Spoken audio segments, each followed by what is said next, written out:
नमस्कार, मैं डॉक्टर ग्रीवा माकड़। हमारे चैनल डॉक्टर माकड़ जुमा क्लिनिक में आपका फिर से एक बार स्वागत करती हूँ। अगर आप इस चैनल में नए आए हैं तो हमारे चैनल को सब्सक्राइब करना खास न भूलें, क्योंकि आप तक पहुँचती रहेगी बहुत सारी यूज़फुल इन्फॉर्मेशंस इस चैनल के माध्यम से।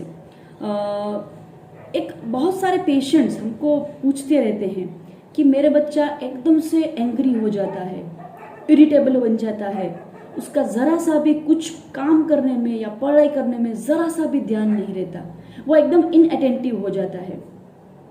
तो जी हाँ, मैं आपको खास बता दूं, इसे हाइपर एक्टिविटी डिसऑर्डर भी कहते हैं। उसका नाम रहता है ADHD, attention deficit hyperactivity disorder.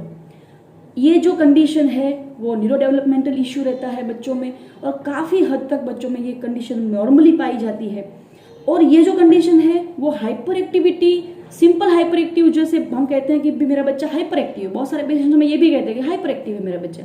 सो इस कंडीशन से ये ADHD बिल्कुल भिन्न है।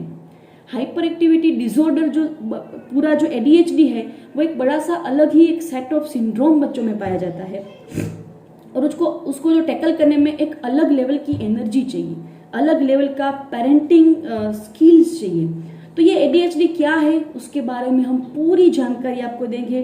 ADHD अगर किसी बच्चे में पाई जाती है तो उस बच्चे को कैसे मैनेज करें, उस बच्चे की खुद की इंडिपेंडेंट बिहेवियर को डेवलप करने में आप पेरेंट्स होके क्या कर सकते हैं, और होम्योपैथी मेडिसिन जो है होम्योपैथी में वो इतनी सारी इफेक्टिव है, और ऐसी कौन कौन सी मेडिसिन है जो आपके बच्चे में अगर ADHD है तो उसे कंट्रोल करने में, मैनेज करने में आपको हेल्पफुल हो सकती है।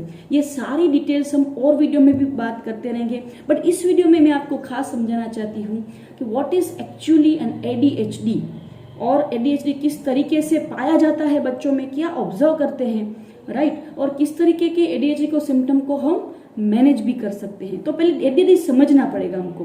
This is totally different from hyper activity, मैंने पहले भी बताया। तो ADHD में क्या होता है इसकी हम पहले चर्चा कर लें। सो बेसिकली नाम में ही रखा है जैसे कि attention deficit hyperactivity disorder. सो अटेंशन डेफिसिट हो जाता है बच्चा, मीन्स उसका कोई भी काम करने में ध्यान नहीं रहता, इन्वॉल्वमेंट नहीं रहता, एंगेजमेंट नहीं रहता। उसका जो अटेंशन स्पान जो होता है, कोई भी एक्टिविटी करते हैं तो हमारे अंदर नॉर्मल इंडिविजुअल में एक अटेंशन स्पान होता है, तो वो ADHD वाले बच्चे में नहीं रहता या तो बिल्कुल कम रहता है। इसलिए वो एक एक्टिविटी में से दूसरी में से तीसरी में से चौथी, ऐसे हर एक अलग एक्टिविटी पे वो बच्चा जंप करता रहता है। उसका ध्यान, उसका मन कोई एक एक्टिविटी में फोकस बना रहे इस तरीके के वो बैठ नहीं सकता। तो ये बहुत सारे पेशेंट्स हमको ये फरियाद करते हैं कि कुछ ना कुछ समझता ही नहीं, उसके अंदर जो वो ग्रहण करने की, एक्टिविटी को ग्रहण करके उसे एक्सप्लोर करने की जो क्षमता होती है उसमें कहीं ना कहीं डिस्टर्बेंस रहता है। So this is attention deficit. और उसके बाद जो है हाइपर एक्टिविटी डिसऑर्डर, मीन्स वो बच्चा एकदम से हाइपर एक्टिव बन जाता है। पूरा दिन उसका जो एक्टिविटी लेवल है वो एकदम से ज्यादा होता है नॉर्मल बच्चे की कंपैरिजन में। तो this is attention deficit hyperactivity disorder. So उसके अलग से सिम्टम्स कैसे पाए जाते हैं, कैसे हम समझ सकते हैं कि आपके बच्चे में ये ADHD करके ये ही प्रकार की बीमारी है, और वो hyper active, simple hyper active नहीं है बट वो ADHD पेशेंट है। तो उसको समझने के लिए सर्टेन डिटेल्स हमको समझनी पड़ेगी, उसके सिम्टम्स को हमें थोड़ा समझना पड़ेगा। तो जिस तरीके से हमने नाम में बताया कि पहले भी बताया कि एकदम से बच्चा एंग्री हो जाता है, छोटी छोटी बात पे चिड़चिड़ा हो जाता है, कुछ भी आप उसके बताते हो, उसको पूछते हो तो उसका ध्यान नहीं होता है, वो एकदम से एंग्री हो जाता है, वो ओवर रिएक्ट करता है आउट ऑफ इरिटेशन, राइट। तो ये एक मेन सेट ऑफ सिम्टम है। दूसरा मैंने पहले भी बताया, जैसे जिस तरीके से बताया कि हाइपर एक्टिव हो जाता है, उसका मन एक चीज में नहीं रहता है। तीसरा क्या मिलता है कि खास करके इरिटेबल हो जाता है छोटी छोटी बातों पे। और उसके अलावा बहुत ही इंपॉर्टेंट ये बात समझने लायक है कि उसका खुद के ऊपर जो एक कंट्रोल होना चाहिए, खुद की इम्पल्सिव थॉट पैटर्न के ऊपर जो कंट्रोल होना चाहिए, और कुछ टेम्पटेशन जो होना चाहिए जिसको हम नॉर्मल संजोगों में हम नहीं फॉलो करते, उसको भी ये बच्चा फॉलो करने के लिए टेम्पटेशन रखता है। मीन्स जैसे कि कुछ भी एकदम से गर्म पॉट है, उसको हमें एकदम से अड़कना नहीं चाहिए, तो वो डेवलपमेंट के हिसाब से नॉर्मल बच्चे में वो समझ होती है, बट जिसको एडीएचडी होता है वो आउटकम को ध्यान में ना लेके उसका आउटकम क्या आएगा, अगर बुरा आउटकम आएगा, ऐसी कुछ चीजें हमको नहीं करना है, वो ना समझ के वो करता है, वो उसे ही फॉलो करता है। जैसे कुछ भी टायर एकदम से गिर रहा है तो उसको भी वो टच करेगा, एकदम से मूवमेंट वाले व्हीकल को भी टच करने का वो प्रयत्न करेगा, या तो जैसे मैंने पहले बताया कि एकदम से गर्म पॉट पड़ा है उसको हमें टच नहीं करना है फिर भी वो करेगा। तो आउटकम के बारे में ना सोच के अपने टेम्पटेशन को, अपने इम्पल्सिव थॉट्स को वो फॉलो करने का प्रयत्न करेगा। वो चीज का कंट्रोल उसके कंट्रोल में होता ही नहीं है। तो ये बहुत ही इंपॉर्टेंट सिम्टम है। बहुत सारे पेशेंट्स हमारे पास आते हैं जब एडीएचडी के, तब हम देखते हैं तो उसके हाथ में या तो बर्न्स हुए होते हैं या तो उसके हाथ में कोई कट वाली इंजुरीज हुई होती है, क्योंकि उसको ध्यान ही नहीं है कहाँ पे रुकना है, कहाँ पे समझना है।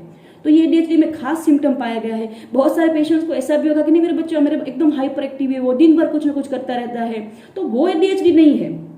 एडीएचडी में ये पूरा सेट ऑफ सिम्टम जो हमने बताया वो पूरा फॉलो होता है, तभी उसको एडीएचडी पेशेंट कहा जाता है। नॉर्मल हाइपर एक्टिविटी होना वो डिफरेंट थिंग है।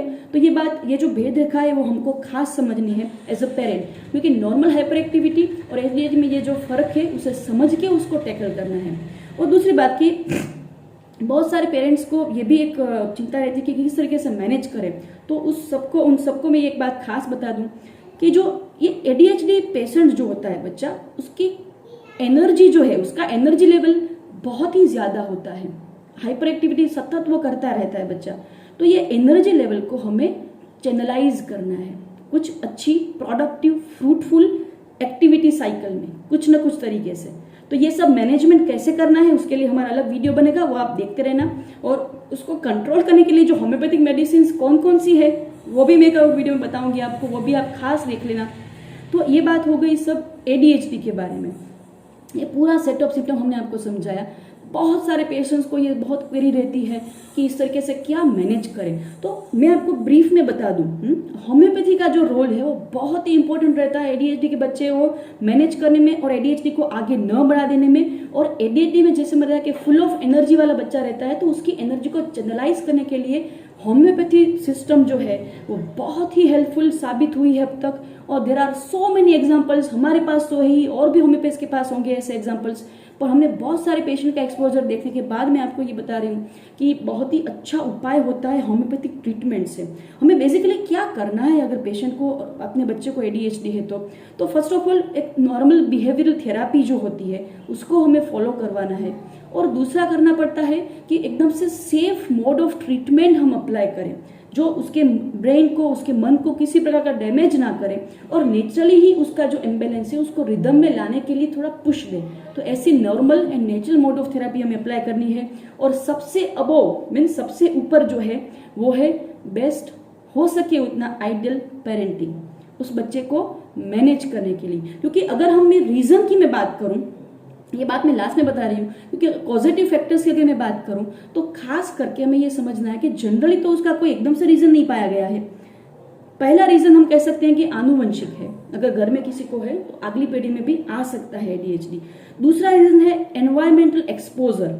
अगर किसी न किसी बच्चे का ऐसा एनवायरमेंट है इर्द गिर्द का, उनके पेरेंट्स, उसकी सोसाइटी, उनका जो भी सोशल कल्चर है, सोशल स्ट्रक्चर है, वो जिस स्कूल में पढ़ता है, अगर कहीं ना कहीं इस एनवायरनमेंट के साथ ग्रो होने में अगर बच्चे को ये फील आती है कि मेरे आजू बाजू वाले मुझे नहीं समझ रहे हैं, तो भी उसको एडीएचडी में डेवलप होने की चांसेस ज्यादा रहते हैं।